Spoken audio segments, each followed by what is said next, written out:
indem wir uns absolut auf Gott zuwenden, mit Hilfe und auf die Fürsprache der allerseligsten Jungfrau Maria, im Namen des Vaters und des Sohnes, des Heiligen Geistes. Amen. Gelobt sei Jesus Christus in Ewigkeit. Amen.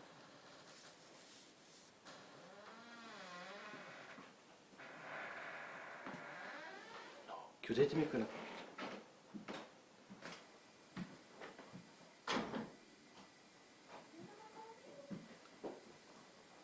Di loro che non devono aprire.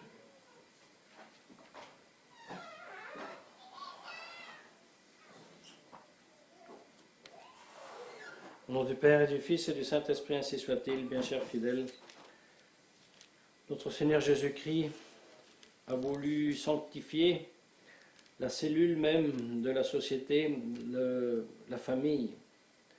Et en faisant cela, il a élevé le contrat entre l'époux et l'épouse à la réalité d'un sacrement. Donc, à la réalité d'une très mystérieuse union qui est la sienne avec son corps mystique, afin que l'époux et l'épouse se aiment comme Jésus-Christ a aimé l'Église et comme l'Église aime Jésus-Christ.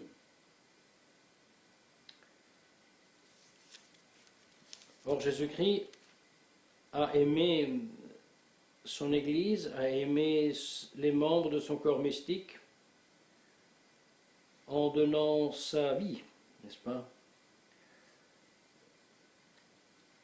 La raison pour laquelle il s'est incarné, c'est pour délivrer du péché et délivrer des conséquences du péché le genre humain.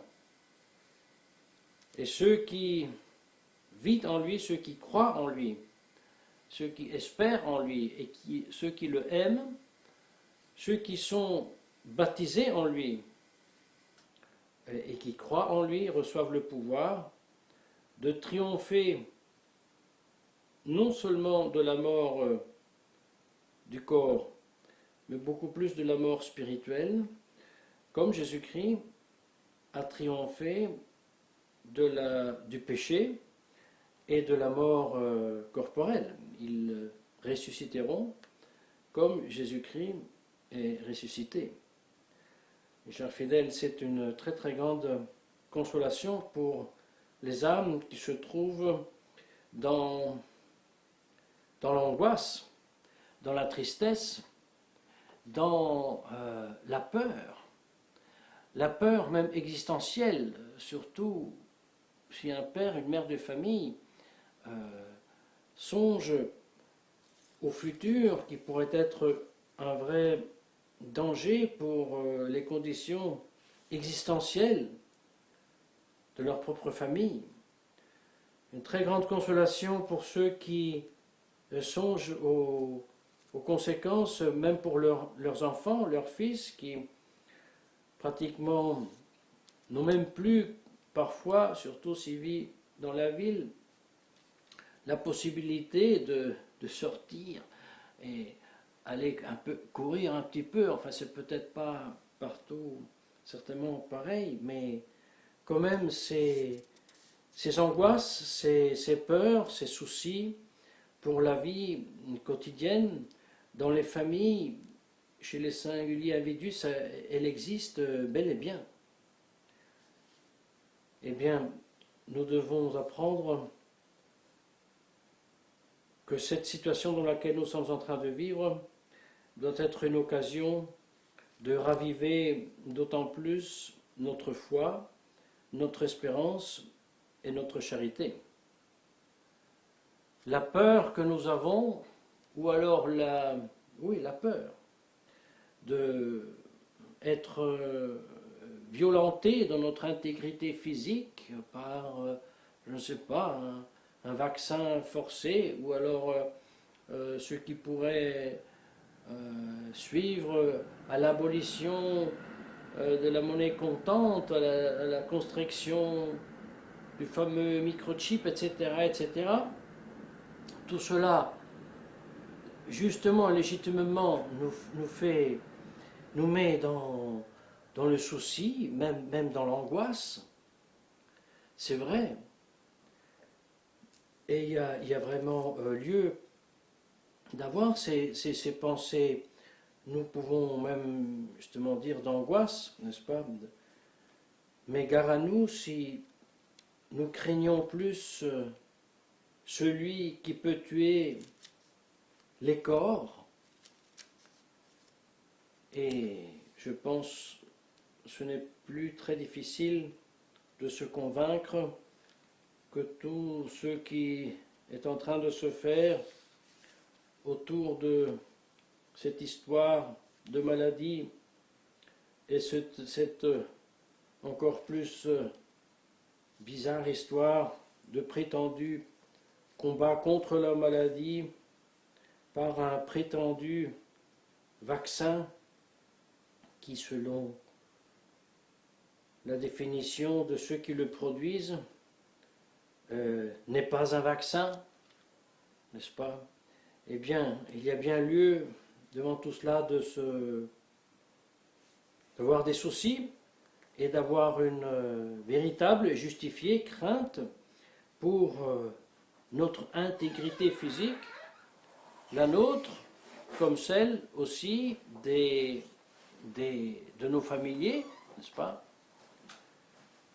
Mais voyez, devant tout cela, rappelons-nous la parole de notre Seigneur Jésus-Christ. Ne craignez pas celui qui peut tuer le corps, craignez plutôt celui qui peut jeter le corps et l'âme dans la géhenne. Et c'est bien notre juge. La consolation est que le fait qu'on ne doit pas craigner seulement celui qui jette le corps dans l'âme, qui peut tuer le corps, mais on doit craigner aussi celui qui peut jeter le corps et l'âme dans la géhenne. La grande consolation consiste en ceci, que la différence entre craindre celui qui tue le corps et celui qui peut jeter le corps et l'âme dans la géhenne, c'est pas que la crainte deuxième est double de la première, mais c'est que elle est radicalement différente. Parce que si je dois craindre celui qui peut jeter mon corps et mon âme dans la géhenne éternelle, mes chers fidèles, ça veut dire que je dois craindre mon juge devant lequel je dois apparaître. Mais cette crainte, telle que notre Seigneur Jésus-Christ nous la demande, est une chose sainte, est une chose surnaturelle. Et pour cela, à la différence de la peur que quelqu'un me tue, est quelque chose de saint et pour cela de surnaturel et de consolant, pouvoir craindre mon juge, même si je dois le faire dans le tremblement et dans la crainte justement. Mais le point de départ de cette crainte est Dieu. Dieu qui, dans sa bonté, dans sa miséricorde, a voulu s'incarner et me délivrer de mon péché, de ma malice, de ma misère. Et cela me libère de moi-même. Comme saint Paul qui écrit dans sa deuxième épître aux Corinthiens que lorsqu'il était en fin de vie, on pense que c'était à Éphèse qu'il était battu en fin de vie, lorsqu'il dit « j'avais déjà perdu l'espérance de vivre », et Dieu l'a voulu afin que je ne confie pas en moi et en lui, celui qui ressuscite les morts. Et en fait, je ne suis pas mort, j'ai été sauvé. Mes chers fidèles, c'est très consolant de savoir que si nous sommes baptisés, si nous vivons en notre Seigneur Jésus-Christ de foi, d'espérance et de charité, nous devons faire notre salut, oui, dans la crainte et dans le tremblement. Mais le point de départ, c'est Dieu dans sa bonté et dans sa miséricorde qui à nous non seulement s'est révélé, mais qui s'est fait un de nous. Et non seulement il s'est fait un de nous et à notre place, il a expié mon péché, mais il veut vivre en moi, afin que en moi, j'expie mes péchés comme lui, il les expie dans son corps, pour triompher de la mort et tout ce qui la précède, l'angoisse. Bien chers fidèles, dans cette réalité, la peur et la peur justifiée de ce vaccin imposé par la force, la peur et la peur justifiée de perdre la possibilité de vivre en société, n'est-ce pas, pour ceux qui n'accepteront pas le signe de la bête, eh bien ça se relativise beaucoup. Et c'est une très grande consolation. Et c'est pour ça, en ce dimanche, nous avons prié afin que Dieu nous remplisse de cet esprit de foi, afin que notre âme et notre corps soient avec assiduité comme ancrés dans cette réalité surnaturelle de la grâce, et ensuite, bien sûr, se préoccupe aussi de la situation actuelle avec tous les aspects existentiels, économiques et politiques qu'ils peuvent et qu'ils contiennent, comme Saint Joseph, qui bien sûr a dû penser comment fuir en Égypte, comment atteler l'âne, charger la très sainte Vierge Marie, quoi porter, où aller, où trouver du travail en Égypte, et ainsi de suite. Mais le fondement était la sérénité d'une âme plongée et enracinée dans la foi, l'espérance et la charité. Et alors nous nous demandons, bien chers fidèles, pourquoi tout d'un coup on voit tant de familles, tant d'individus qui se regroupent? Et c'est bien, ils se regroupent parce que il y a voilà une organisation de médecins et des médecins qui soignent vraiment les malades. Il y a là d'autres associations qui s'entraident pour tel aspect, tel autre aspect de la vie, c'est très bien. Parce qu'ils se rendent compte que pratiquement, au moins en Italie, il y a des milliers de cas de personnes qui ont une vraie maladie, une nécessité même urgente d'une intervention chirurgique, et c'est refusé parce qu'il faut tenir la place pour les soi-disant malades de Covid. Mais tout ça c'est très bien, mais nous nous demandons, n'avons-nous pas encore réalisé que aujourd'hui les sacrements sont devenus très rares et même les sacrements valides sont devenus très rares et en partie, il faut bien le dire, même dans le monde de la tradition. Et cela, malheureusement, nous laisse trop indifférents. Parce que notre penchant naturel est d'être plus dans le souci pour notre corps que pour notre âme. Alors, réveillons-nous. Ayons le souci tout d'abord d'avoir les sacrements valides et la doctrine vraie de l'Église.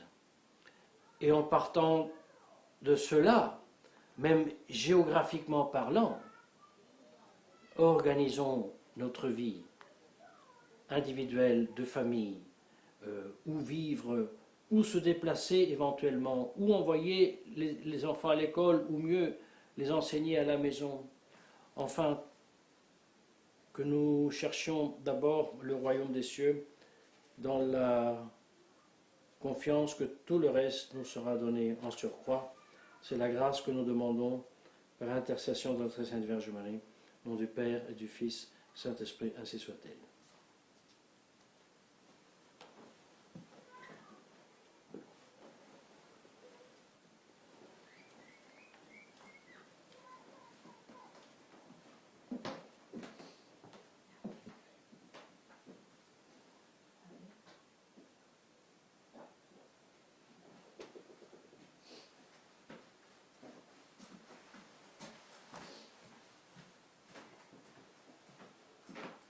attention.